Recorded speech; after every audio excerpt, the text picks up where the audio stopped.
Health news మీకోసం.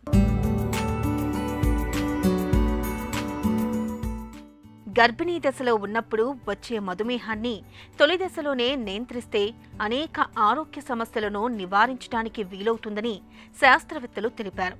అలాంటి వారికి కాన్పు కూడా సాఫీగా జరగడానికి మార్గం సుగమమవుతుందని వారు వివరిస్తున్నారు. అంతర్జాతీయ నిపుణుల బృందం ఈ పరిశోధన చేసింది. ఇందులో భారత్లోని ఎయిమ్స్కు చెందిన పరిశోధకులు కూడా పాల్గొన్నారు. గర్భిణీల్లో వచ్చే ప్రధాన సమస్య మధుమేహం. ప్రపంచవ్యాప్తంగా ఇలాంటి కేసులు పెరుగుతున్నాయి.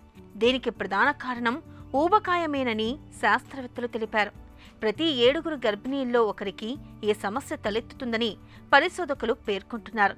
గర్భం ధరించాక 6 నెలలు దాటాకే వీరిని పరీక్షించి చికిత్స చేస్తూ ఉంటారు.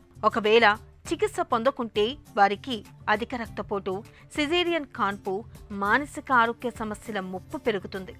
శిశువుకు ఆరోగ్యపరమైన ఇబ్బందులు తలెత్తవచ్చని శాస్త్రవేత్తలు పేర్కొంటున్నారు. పరిశోధనలో తేలిన ముఖ్యాంశాలివి. మధుమేహానికి మూలాలు గర్భధారణ ముందు నుంచే ఉండొచ్చు. ఆ మార్పులను గర్భం ధరించిన 14 వారాల్లోగా పసిగట్టొచ్చు.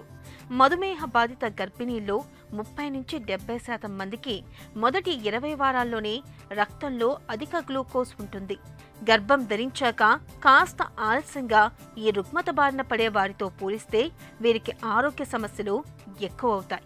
మధుమేహానికి సరైన చికిత్స పొందని మహిళలకు నెలలు నిండకుండానే కాన్పు జరిగే అవకాశం 16% ఎక్కువ. ఇలాంటి మహిళలకు భవిష్యత్తులో టైప్ 2 మధుమేహం ముప్పు సుమారు 10% దాకా పెరుగుతుంది. వారికి అధిక రక్తపోటు, ఫ్యాటీ లివర్, గుండె జబ్బు ముప్పు కూడా ఎక్కువేనని పరిశోధకులు తెలిపారు.